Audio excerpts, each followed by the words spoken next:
This is a story about brilliant berries and beautiful birds, and it all takes place on wetlands across the country.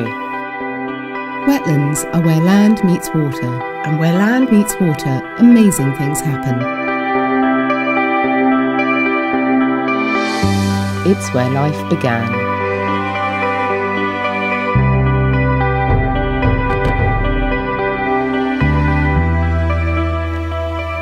As water moves around the planet through wetlands, it keeps life moving. Wetlands are the circulation for our planet. So, let's start with a quiz. What is this?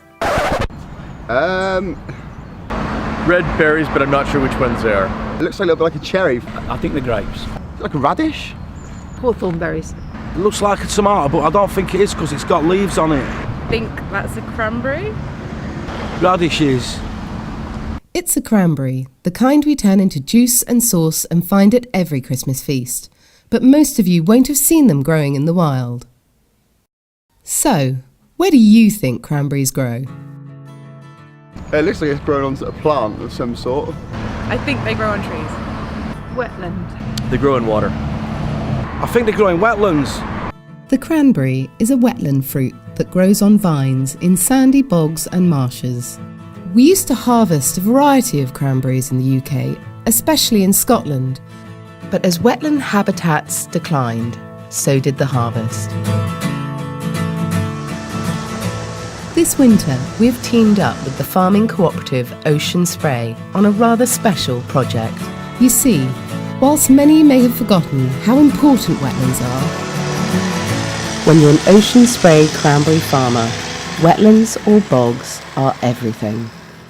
For every acre of cranberry bog we have in the ground, for example, we have 3 to 4 acres of upland.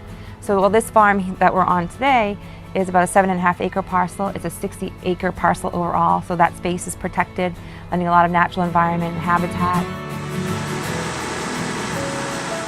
We tried to interact in a positive way that the wildlife would be able to coexist with us on the property. Cranberry farmers rely on healthy wetlands to grow the cranberries and the clean water the habitat provides. You also maintain an environment here for wildlife and open areas, and so you're a steward of the land, and that's really pleasing too. We may have forgotten this, but wetlands are not just critical for cranberry farmers, they're critical for all of us and for our wildlife. So, how did the cranberry get its name? Cranberry.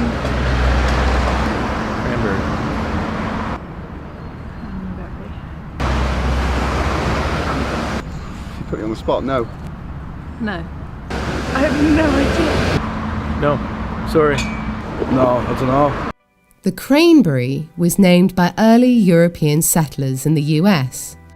The settlers thought that the flower looked like the head of a crane, and over time the name changed to cranberry. Once our largest wetland bird, the Eurasian crane was common across the UK until about 400 years ago. Back then, huge flocks filled the sky with their calls. Kings and queens celebrated them. Towns by their wetland nesting sites were named after them. And they were so common, they were a regular feature on banquet tables, with 115 cranes being served up at one of Henry III's Christmas feasts. But 400 years ago, they were driven to extinction as people drained wetlands across the country, forgetting all the important things wetlands do for us. Did you know we've lost 90% of our wetlands in the past 400 years? In fact, we are losing wetlands faster than any other habitat. WWT has been working to put that right, protecting the wetlands we have and recreating them, including the largest wetland creation project ever attempted in this country. If we can bring back wetlands, could we also bring back our largest bird? a long-forgotten icon of the British Isles. The Great Crane Project is all about returning an extinct species to the UK. We hope to rear and release about 100 birds, and hopefully we'll begin to see them spread and occupy wetlands up and down the country like they once did. Now that we have created new wetlands and we're protecting these and existing wetlands, we are confident that we can bring back this very special bird. Cranberries and all the food we grow need good water and healthy wetlands, and without healthy wetlands we can also lose an entire species, even one as majestic as the crane.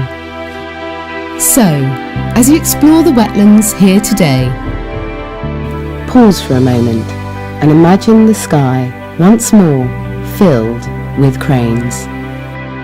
And remember that where land meets water, amazing things happen.